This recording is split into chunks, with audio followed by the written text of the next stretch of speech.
Kanun na kataksa Karua na kathinlong Kachan sung loin hali Kanaw liao chan ha Oi bacha mang lawin Laylom na par katla Nangam na klom na An khâu riu lâu Aka ngai thiam tu ka boy pa Aka kham tu Ka thao nak cha na sao chang Cross bar ka tan chang la Na vai cheu do ka mu der Mo ka boy pa Na trang chung na ngam na ka Rak ka fly kau ka boy pa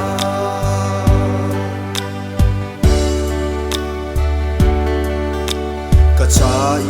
na that na Giang pha nak lê đồn na Cả lung thiên đi lạc in Thấy câu mặt ninh lo Ôi ba cả ruồi lo Lâm cả dùi khâu lo Cả nun nak uk tu Ôi ba lâm cả ruồi Aka ngai thiam tu ka boy pa Aka kham tu Ka thao nak cha na sao chang Cross bar ka tan chang la Na mai cheu do ka mu der Mo ka boy pa Na trang chung na ngam na Rak ka huay kau ka boy pa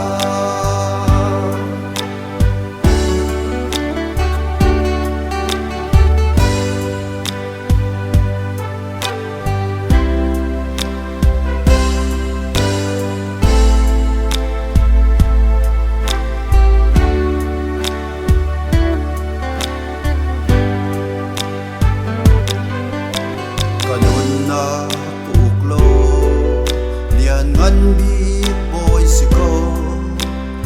Ni fa kanun na Vai lam chu putin Aram le a fel na Chu kol ma sa in Zai zong ti khâu tu Boy pa ka ton chang Aka ngai thiam tu ka boy pa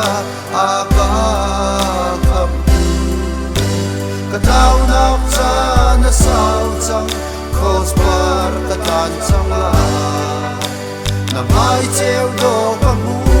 der Mo ka boy pa Na trang chung na ngam na ka Rak ka huay kau ka boy pa